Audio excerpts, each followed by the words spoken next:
Hello, this is Onyx Tarot Guide, and today I'm going to be doing a video about my oracle cards. So, how do you all make written oracle cards? So, I did a video maybe a few years ago, and I have so many comments on that video. So, I am going to show you all because I was asked.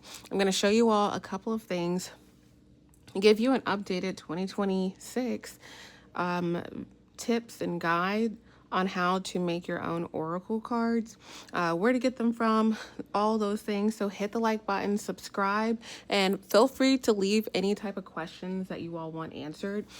Lastly, before we start, I do have Learn Tarot with Aubrey, where you can learn tarot with me on Patreon. So feel free to check that out, okay? So here we go.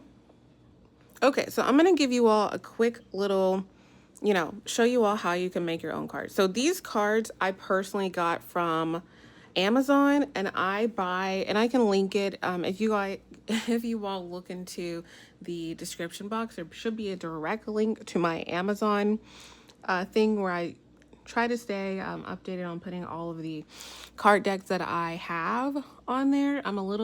There's probably like 40 decks on there, but I have a lot of card decks. So feel free to check that out, and I will link it below. If I forget, you just let me know. So how do you make your own oracle cards? So what do you write on, and how do you know when to write on it? So I personally, sometimes I look at tarot cards and I'm like, ooh, I want a card for the Seven of Swords. So you can use tarot cards to figure out what you're wanting to write. On there, I have symbolic things like fresh start. You could put zodiac signs on here as well. So like Sagittarius, usually in my readings on Onyx Tarot, my main channel, I write, Sagittarius could basically be a Sagittarius energy in the reading, or it could also be around Sagittarius season. So those two ways that I personally do it. As I put these out, I want you all to really know that you can do this. Tarot and learning tarot and oracle and all of that stuff is literally based on your own thing, your own practice per se. So it's based on your intuition. So once you kind of know how to read the cards, and once you know what the basic tarot cards mean, it's really up to you all to use your own way of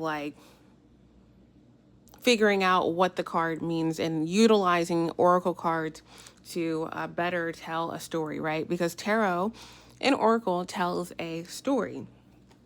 So with writing your own cards, I would try not to get too technical on how you're going to do this. If you start to write stuff kind of like really complicated stuff, or a lot of words, or a lot of this, or a lot of that, or very specific things, again, you have to know how to clarify these things. So I would say writing your own oracle cards, especially depending on what type of information you all are trying to look for or gain, I would just try to keep it as simple as possible to where you could look and say, oh, okay, the card that I'm, pulling is freedom. So now I know with clarifying this card that someone's going to either be free from a situation, free from a relationship, free from a conflict, free from something, okay? Now, if you start to make it this person, that person, this situation, it really starts to get very, very complicated. So you want to be very careful on not doing too much or not making something too complicated, if that makes sense, because you don't want to confuse yourself. Okay, now I'll go through in another video how to clarify these and how to read your own oracle cards, but again, this video is just basically how to even make them, right? Again, being in a space when you're starting tarot and when you're learning to read oracles, whichever way, or maybe you are learning them both at the same time, or maybe you have read tarot and now you're getting into writing your own oracle cards. it's going to be important for you all to be in a like a chill state, a meditative state, you know, having the TV on and having this going on and that going on. It may kind of like, you know, it may kind of be, it may be all over the place. Like with everything tarot and oracle, making things and keeping things very simple could be helpful. Again, if you notice my words on these cards that I made that I've had forever, you can see like a little like probably water stain. You know, I've had these cards for a long time. If you look at these cards, there's 1 or 2 words or 3 words, or there's an oracle card, or not oracle card, but a tarot card, 7 of Swords, you know, Virgo season, December, Capricorn, like whatever you're writing, again, you want to be specific enough, but not too specific, okay? So that you could sit and clarify each one of these. Now, here's another thing. If you're writing your own oracle cards and you're doing like multiple at a time, understand that you're going to have to probably clarify each of the things, okay? Even if the thing that you're looking for in the reading. So say like, for instance, say we do December, okay? And say that we have King of Cups. This is just what is literally the cards that are randomly here. So we have the King of Cups, the 2 of Cups, and the 7 of Swords, right? And we're clarifying December, for example. And again, I'll make another video kind of going more in depth, and I go more in depth in this on my Learn Tarot with Aubrey. But just for this video's sake, we know that this is about a King of Cups, a masculine energy. This is about a relationship or friendship. Somehow this person is connected to someone, right? But who is that someone? It's based on your question that you asked, right? I'm not going to know that. You're going to know that. But also, this is where it gets complicated.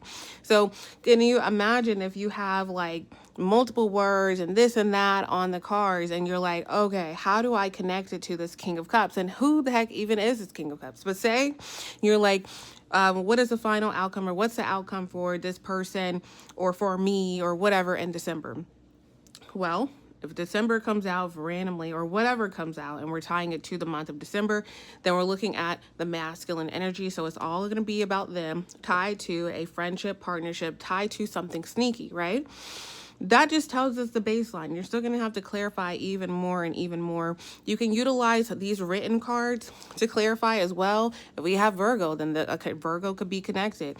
If we have decision in your favor, then there's a decision that's going to be made. However, you're still going to have to sit and clarify. So when you're doing and writing your own oracle cards, honestly, keeping it simple could be helpful.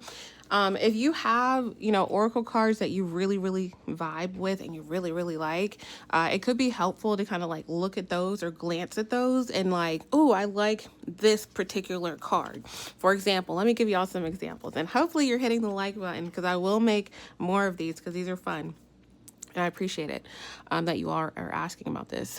But yeah, so say I really, really love this card. Blue Heron, make a stand for what you believe in and do what feels right in spite of any judgment or disapproval from others. If I really like this card and I'm like, ooh, I want that in my readings, or I want that, you know, to clarify, I would write, be confident or stand up, or, you know what I'm saying? Be confident or be assertive, that kind of thing. Okay. Because anything, instead of writing, make a stand for what you believe in, or writing, what do you believe in? You know what I'm saying? That's kind of how I would personally do it. But again, keeping it as simple as possible. Again, utilizing different tarot cards. So I have 2 of Cups here as well. Writing dates could definitely help you fine tune what the heck is going to happen for you or whoever you're reading for in the month of February, in the month of December, you know, very symbolic things, because tarot is like rarely very literal, is very symbolic, right?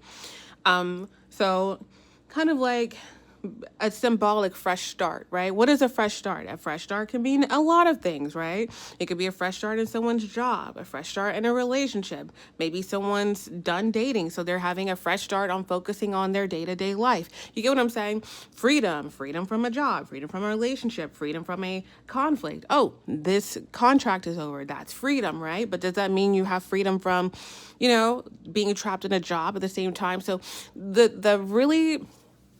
the most important thing that I'll say, so I don't make this too long, is to be as direct as you can, but like, you get what I'm saying? Like, not too direct, not like, make a stand for what you believe in and then blank, blank, blank, blank. Like, be assertive, right? Don't make it too complicated. At the same time, utilize different card decks that you really, really, really, really, really like, and kind of word them yourself, because it's your own energy, which is why I really love making my own cards.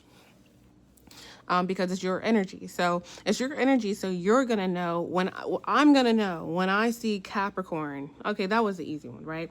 It's either going to be dealing with a Capricorn or Capricorn season. Or something about a Capricorn is going to be really important. If I see Tower, I'm going to know, what that means. If I see find the proof or ghosting, I know that ghosting means someone just literally it's not really disappearing, right? Ghosting, we could say, oh, somebody disappearing, but really someone saying, oh, I'm done with this conflict. Oh, I'm done arguing back and forth. Oh, I'm done talking to you. Oh, I'm on a trip for 2 weeks, so I don't have self-service. Like, you get what I'm saying? So they're going to mean what you're wanting them to mean. And as you clarify, it could be easier. Okay. So again, these are some of the cards that I do have. If you look back at the old videos, I basically made a lot of cards based on this, situations I was pulling for all the time. Like, things would pop up in readings. People would ask questions. I've done thousands of personal tarot readings, questions people have, stuff that pops up on my channel. I would just kind of like, oh, okay, people want to know about this. So let's see, I'm going to do a money deck. So anything about money or aspects or things common themes that people really want to know, right? I'll do a love deck. I actually have a love deck right here. Okay. And honestly, guys, with all of these, I wrote quotes for these because, the quotes are cool to me, right? You could do them however the heck you want. But I do think that I always buy the same ones on Amazon. I used to do the flashcards. I don't do the flashcards anymore. I don't even think I have those paper flashcards that I used to do. If I do have them, I don't know where they are. But these are pretty much the ones that I do have. And honestly, the ones that are on paper, because these are like, I don't know, I think around $10. And it, like, if you find them in a store, they may be a lot more. Like, I've been personally in stores, like tarot stores, and people are selling these for like $20. And you could get them on Amazon for $10, but I do like to support local. So whichever way you go, if you buy $1 flashcards or, $1.50 heavy duty paper flashcards, you could write whatever the heck you want on them, because you could just, throw them away and find some new ones, right? But again, with these, I use these a lot for my channel. You can see how much I have used these. So I basically try to just keep it simple, so that I can always use them versus being like super specific on a certain aspect. So hopefully this answers your question. That's just a little short flip through of the cards that some of the cards that I have written. I have multiple different decks. So if you all have any questions, okay, feel free to ask me in the comments, and I will make a video just like I do on Patreon. But thank you all so much for hitting the like button. Thank you for subscribing, and thank you for watching.